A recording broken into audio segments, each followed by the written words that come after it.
Good evening and welcome to another series of the programme now officially immortalised in Edwina Curry's diaries. Recorded TV show Have I Got News For You tonight with Ian Hislop of Private Eye, young, hip, slick, etc. Bloody hard work, especially if your period's coming on. Little too much information. In the news this week, in the latest episode of Changing Rooms, one man tries to rectify what the neighbours have done to his house.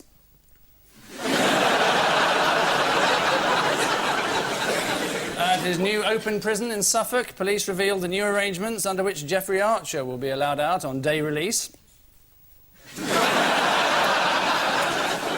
And the ladies at the Huntington Conservative Club prepare for a visit by John Major.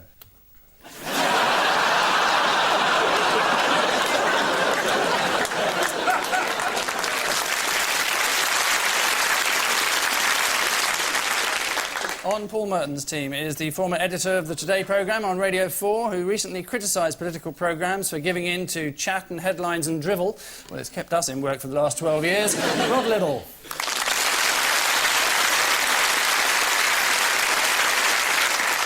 And with Ian Hislop tonight, the wife of former Government Minister Neil Hamilton, who recently said, contrary to popular belief, we actually turn down a lot of offers because they are unsuitable. Christine Hamilton.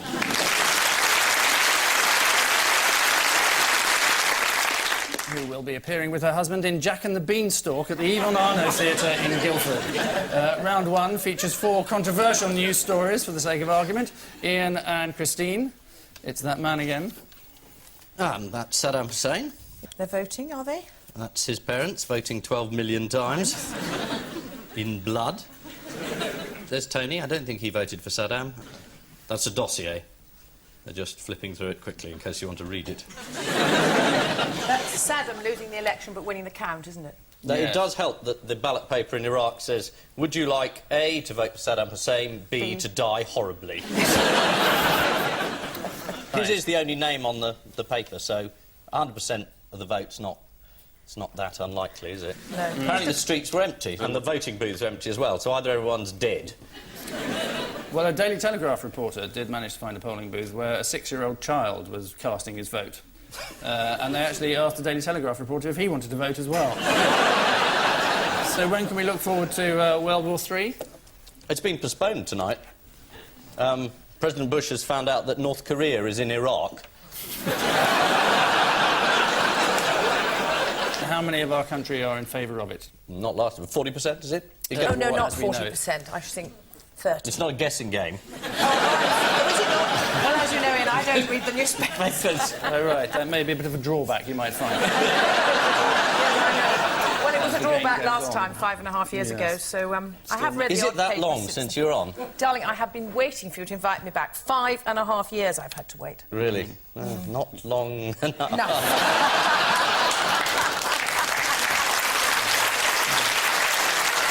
Yeah, so 42% of the UK are now in favour of going to war, apparently. Are you for or against, Rod? I couldn't possibly jeopardise the impartiality of the BBC. there are very good reasons for bombing Iraq and murdering the innocent people who live there. Similarly, there are very good reasons for attempting to find a peaceful solution, I think. That's a balanced answer. Well, that's wonderful coming from The Guardian. You don't normally get a balanced view from The Guardian, but there we go. Well done. They didn't accuse your husband of corruption, did they? What did I say? You don't... So what exactly did the editor do now that you've parted company, shall we say, with Today programme? Set up items for the following morning, set the agenda for the programme, set up the interviews. So you would be in charge of the smooth running of the Today programme? Yes, that's right, yes. OK. As illustrated by this up-to-the-minute report on the Middle East crisis. And I've been talking to Tony Benn. He has often criticised the United States in the past. I asked him what he made of this. Oh dear, I'm sorry, we obviously have a problem there. That was the wrong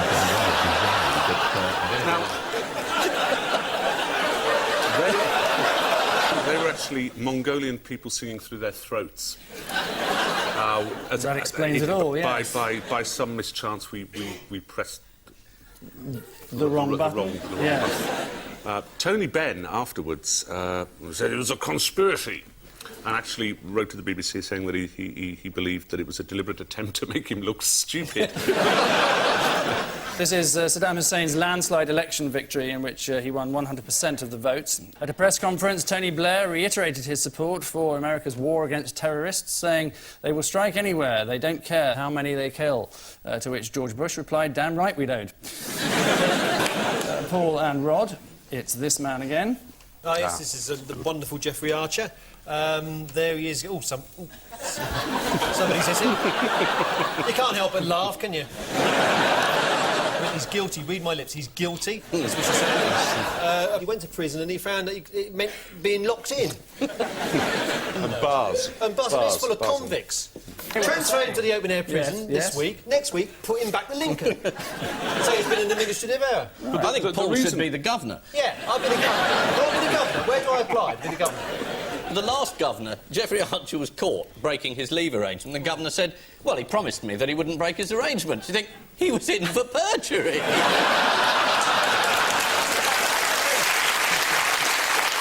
How was he punished? What was his punishment for... One of his books was read to him. He's banged up in prison. You're banged up in prison. It's awful. And you get yourself out and you smell freedom in your nostrils. And what do? You go to Gillian Shepherd's house for dinner? I think I'd rather be buggered in the cell blocks.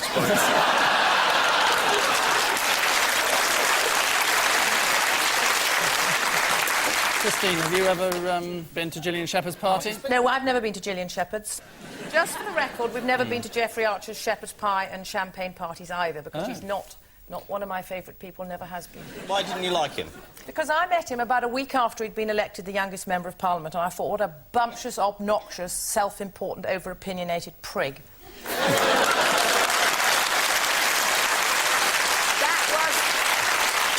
That was when I was... So you're not always wrong? I was 18. Well, listen, it was the same conference where I met my husband, you see, so... You can't win them all, can you? It's been a long week. There was some astonishing... At least I've been faithful. Insight.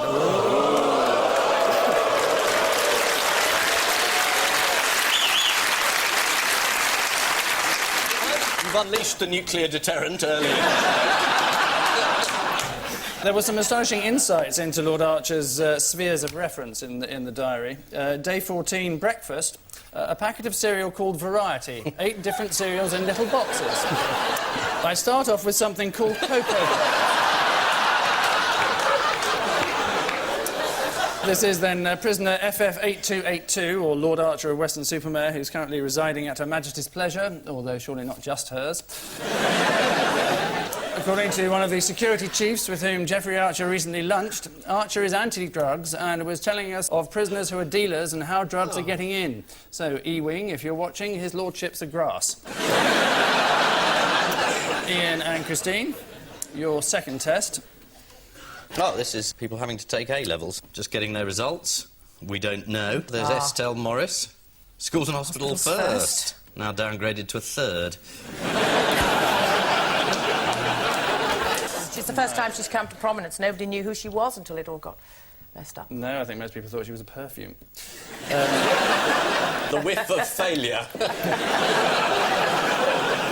How many papers were remarked then? Well, they remarked 300,000, and then they found that 2,000 people had actually been given the wrong grades, and someone said, oh, it's a storm in a teacup, but presumably for 2,000 people it was rather bad news. And who took the rap? Oh, William Stubbs. William Stubbs. He got fired. And then they had an inquiry, which is what the Labour Party always do. You have an inquiry. Come on, let's not be party political about this. All governments shove it off into an inquiry. Gosh, this is terribly balanced of you. Listen, I'm not in politics anymore. I've joined the 98% of the population that doesn't give a damn what goes on at Westminster. And that includes Tony Blair, unfortunately. He's in that 98%.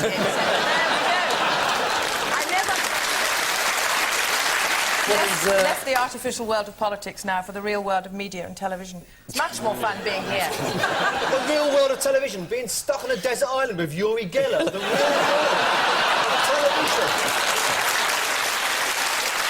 And what has Ian Duncan Smith said this week? He said A-levels weren't worth the paper they were printed on. So instead of 2,000 candidates hating him, about 1 million hated him. So you were a bit of a rebel at school, weren't you, Christine? Yes, of course I was. I've been a rebel all my life. Didn't your mother say that you never work out whether you were expelled or not? You don't want to believe what my mother says. Goodness me, Granny, crikey. She's an unguided missile. So it's genetic, isn't Yes, it? it is.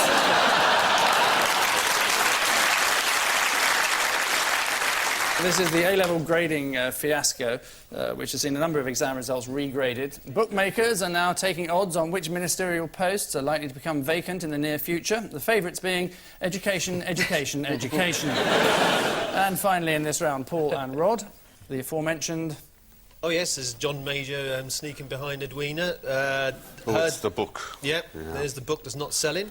He's happy the book's not selling.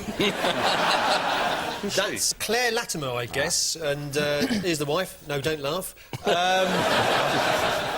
This is the most extraordinary story, that Edwina Curry and John Major were lovers. Nobody could quite believe it. It's such an extraordinary coupling. And how does she refer to Major in the diaries? As B, isn't he? It's a secret code, B. Yeah. She described this character B as a risk-taker who liked to walk on the edge. So, no great surprise that we never twigged that it was John Major she was talking about. If you were a man, Ian, I mean, Yes. if you were a man... Yes. I mean, if Angus is any of... Well, you're all men, aren't you? Gosh, I've only just realised. If you were a man... would you sleep with Edwina rather than Claire Latimer? You see, not being in the Conservative Party, it's not actually compulsory for us. What part are you playing in the pantomime? I'm the good fairy, of course. What is Neil playing? Is he wishy-washy? No, wishy-washy isn't in Jack and the Beanstalk. He's not playing the Beanstalk. He's the King of Merrydale. King of Merrydale. Right. Is that an elected post? We were talking about, yes, the shock revelation about John Major doing something interesting. The revelations have forced people to reassess John Major's years in office. One former colleague told the Sunday Mirror, "None of us could understand why John kept blocking Edwina's peerage." Well, I've heard some euphemisms in my time. So at the end of that round, the score is as level as Baghdad by Christmas, being as it is for all.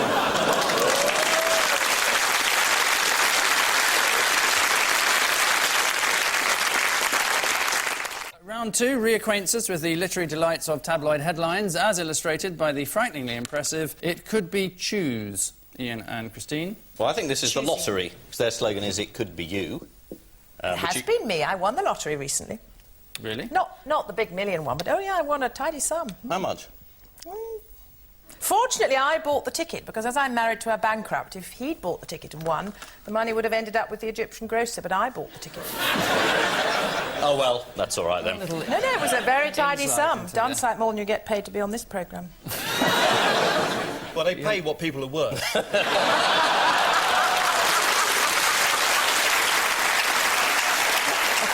Could be choose. People are annoyed with the lottery because they keep giving it to projects that the Daily Mail says aren't suitable. So the new idea is, on your lottery ticket it will say, would you like to give money to really good causes or boo illegal immigrants,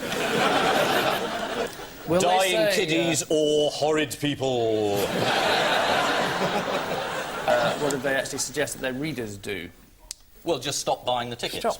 Well, worse than that, they printed the office address of Lady Britain, who's the chairwoman of the Community Fund, and urged readers to vent their justified anger, as a result of which she received death threats and excrement in the post. Oh. Charming. Well, not, actually, no. No. No. You're misunderstanding. Quite unpleasant. I don't want to harp on this, but somebody basically has a crap in an envelope and then posts it. Do they take it to the post office to have it weighed? Is this really because people don't like the charities, or is it just because they don't want to buy lottery tickets I think people have anymore? realised the chances of winning it are minute. Finally, the pennies dropped. Yes. Well, you won. Yeah. Well, that's true, yes, I did. How much? I'm not going to tell you. This is the row then over lottery handouts after it emerged that some lottery money is going to groups campaigning for asylum seekers. Lady Britain, the head of the Lotteries Community Fund, received death threats and excrement in the post after the Daily Mail helpfully printed her official address. And if you think that it was a bad idea to publish her official address, then why not write to Paul Dacre, editor, the Daily Mail, 2 Derry Street, London. Paul and Rod, your roundabout clue. Lights, camera, Croydon. Yes, this is a very funny story. Croydon wants to make itself the film centre of Europe, the film capital of Europe, and they've issued this sort of booklet that says, bits of Croydon look like Los Angeles. If you're setting a thrill in Los Angeles, film it in Croydon. We have fields, skyscrapers, traffic lights, dogs. Come to Croydon and make your film in Croydon. Why does Croydon have a film commission? What's the point? Rambo 3 was filmed in Croydon. Isn't it where he walks through the Arndale shopping centre? That was Croydon. Are there any pictures that prove that Croydon looks like Los Angeles? let's have a look. Interestingly, Must none be. whatsoever, no. Oh. But it does claim that it can look like New York because 50 buildings in Croydon have over 16 stories. Right. Yep. It can look like London. Who'd have thought? Adaptable. Prague because it has the same trams in Croydon. Yes, although the trams in Prague don't have Streatham written on the front. This is the launch of the Croydon Film Commission, who are promoting the South London suburb as a cost-effective yet glamorous film location. The head of the new Croydon Film Commission, Hugh West, declared bits of Croydon could easily pass for New York, especially when shot from street level. That's Hugh West, who's the exact double of Brad Pitt, as long as you only look at his shoes. Which urban sprawl means at this particular junction, well, both sides seem equally unaware of the concept of leading, level as they are on 6.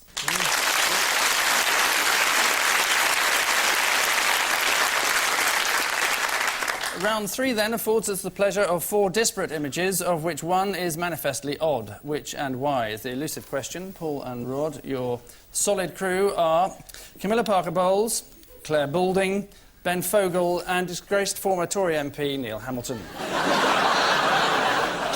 He looks lovely, doesn't he? Yes. This is something to do with the Countryside Alliance, I suspect. Camilla Parker Bowles, of those 4, I think, didn't go on it. I know your husband did. Who's Ben Fogle? Ben Fogle is the presenter of Countryfile. He was star of Castaway. Did why he is not go on the march, Because then? he was told it would compromise his own partiality with the BBC and the rest So of the other 3 didn't getting- go and only Neil Hamilton did? Is the right answer. Very good. Well done. Ben Fogle said that he didn't want to compromise his own career, that's right, by going on the march. And this sashays into Rod being fired? Well, he Fired. wasn't fired. It was a dignified resignation, Ian. Yes, I'm terribly sorry, it was a slip of the tongue. Yeah, Right. It's the same number of syllables, fired, dignified resignation. Did you know you were making a dignified resignation at the time? I was certainly later aware of it. The BBC statement said Rod accepts it was a grave error of judgment. Didn't. No. Did that sound childish? I think it was a great career move. I mean, you were a little-known public figure, and now here you are on Have I Got News for You? I mean, where else Yes, do you I'm want to ranked go? alongside you. I know. So you wrote about the Oh, Countryside come on, this Alliance is more fun than march, today. saying seeing the Countryside Alliance march makes you remember why you voted Labour. I said it's why the people who read The Guardian might themselves believe that that's why they voted Labour. Right. That's incredibly What's wrong with pathetic. The idea that it was the sort of the Tory party coming to London was absolute nonsense. The point was that you were supposed to have everything vetted by the BBC, weren't you? Yeah. That you wrote in The Guardian. Yes. Yes. That's right. Well, we all know what BBC stands for, don't we? What's that? Oh, here it comes. Are you Here it ready? comes. Are you ready for this, boys and girls? The Good Fairy, he's going to tell you what the BBC... What does it stand for? The Good Fairy. What does the BBC stand for? Buggers broadcasting communism. Must have heard that. It's Have hardly you seen original. Question Time with David Dimbleby? I wish I was on that bloody island. Well, you shouldn't mention the Dimblebys in front of Rod. Why? Ask him. How does she know that I've done something with the Dimblebys and I don't? What did I do with them? Come on, we better move on. Well, do you want to clear your name? Can I sue her? So the answer is that they were all advised against taking part in the Countryside Alliance March, except for Neil Hamilton, who went ahead, as he heard that there would be TV cameras there. Despite none of them participating in the march, the royal family are known to be keen supporters of using dogs to hunt foxes, except for Princess Anne, who prefers to use them to hunt day trippers. Ian and Christine, your identical quads are Peter Stringfellow, Piers Morgan, Stephen Fry and Neil Hamilton, the disgraced former Tory MP. Well, Stringfellow must be the odd one out, because he's in the bath. Can we have a clue? He's got yes. a crown on. It's something that none of them did. It's something that someone here did. It involves... Are they all on Fame Academy? Well, now you're getting very close. They were all on Reality Rivals. TV. No. Reality TV is certainly involved in the answer. That show Help, I'm Desperate. Was it, I don't know, because Piers Morgan hasn't done any of those things either, and Peter Stringfellow... It is something to do with Australia. It's to do with invitations, in fact, really. The answer is that they were all asked to take part in I'm a Celebrity, Get Me Out of Here. Except Neil. For disgraced former Tory MP Neil Hamilton. Hang on, wait a moment. Would you mind Right. cutting out the word No, disgrace that's- when you refer to my husband in Certainly, future? I will Fire- never He's mention the word disgraced. What are you? Exactly. Disgraced, I think. Though I haven't banged on about family values for the last 7 years. Do you know who else they approached? That's Who's that, Edwina. then? I think they approached an awful lot of people No, they did. before they finally found people that said yes. I turned it down, first of all, in April, for a variety of reasons, and then they came back to me about a month before they were going and said, please, will you change your mind? We really want you to come. We need a mother hen. Translated as, we can't find anybody. Nobody else will do it. And What can do you actually do all day? Just sit around? We had to get the water, we had to cook the food, we had to do trials, I had to clean the loo. I saw you hugging and crying and then people going You had to eat the and pizzas that were crying brought to you after filming had finished. So is it not true that they delivered pizzas to you? Well, I can't blow all the gaff. If you don't want me to blow the gaff about this show, you can't expect me to blow the gaff about that What's one. the gaff about this What's the show? gaff about this show? Your time starts now. There's something to What do is with it? the Dimblebees or something. I don't know the difference between the Dimblebees, and I never discovered the difference between ant and deck either. I still get them in a muddle. One's a very small insect, and the other one's very popular in gardens. The answer is that they were all asked to take part in I'm a Celebrity, Get Me Out of Here, except for Neil Hamilton. Disgraced Neil Hamilton. Disgraced former No. Tory MP Neil Hamilton. He wasn't asked, as he was slightly too famous. Peter Stringfellow said no, a phrase you don't often hear. According to his girlfriend, if he got picked for the horrible maggots and bug shower, I think Peter would have been on the first plane home. That's assuming the maggots and bugs hadn't got on it first. Which brush with reality means at the end of this ordeal, it's still neck and neck and neck and neck. Paul and Rod and Ian and Christine all having 7.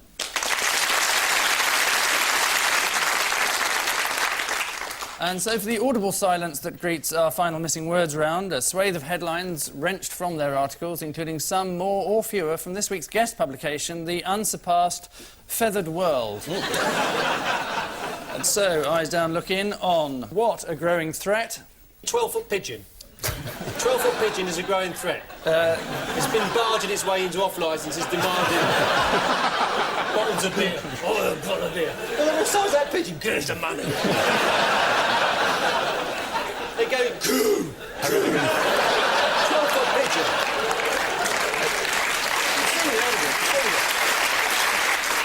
Well, you can have 1 point as it includes the word pigeon. Yeah. Pigeon fancier's lung is the answer. This is a condition pigeon fanciers suffer from, defined as an allergic reaction to pigeons. They shouldn't be smoking them. You get this pigeon coming, you saw nobody's looking.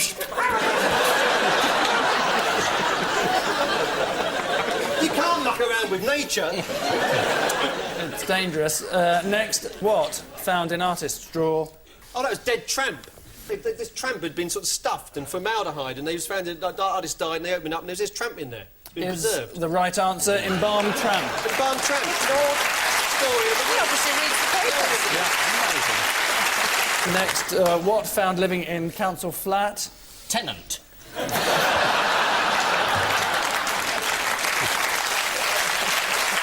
Something slightly more dangerous. Machine gun. You're not telling me a machine gun's not more dangerous than a pigeon?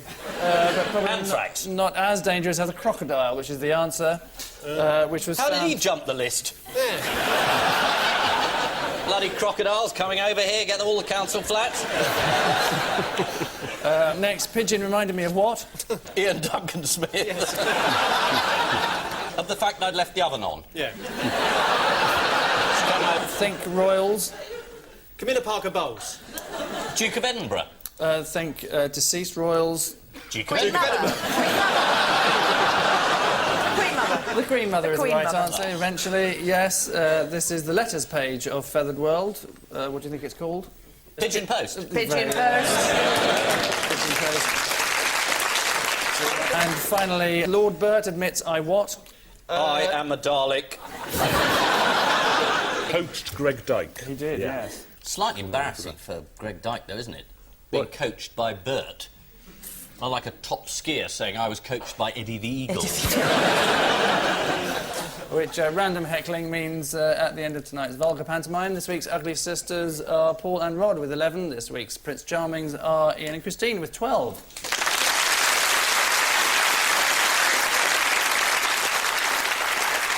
So a night at a local curry house to our winners, a night at Edwina Curry's house to our losers. But before we ask for the bill, the After Eight Mint that is our caption competition. Activities marginally preferable to an evening at home with Christine Hamilton, I would have thought. It's the end of the programme, I can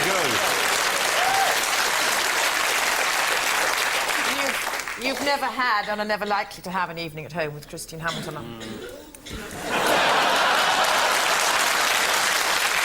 There's the one on the left side and the one on the right. I told you to call a plumber Wednesday, but would you listen to me? Would you listen? No. On which sophisticated note we say thank you to our panellists, Ian Hislop and Christine Hamilton, Paul Merton and Rod Liddle. And I leave you with disturbing evidence of how a young Boris Johnson got his big break in the Conservative Party. That's grim. That's grim. That's very grim. Oh, that's fine. The organisers of the winner dinner date with Ian Duncan Smith competition admits things could have gone better.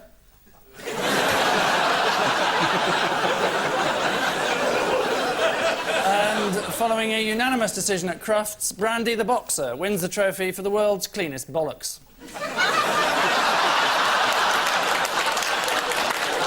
Good night.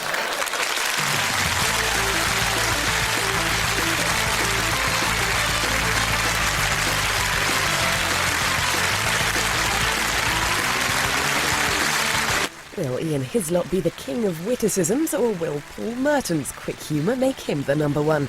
Stay with us here on UK TV Documentary as we've more Have I Got News for You next.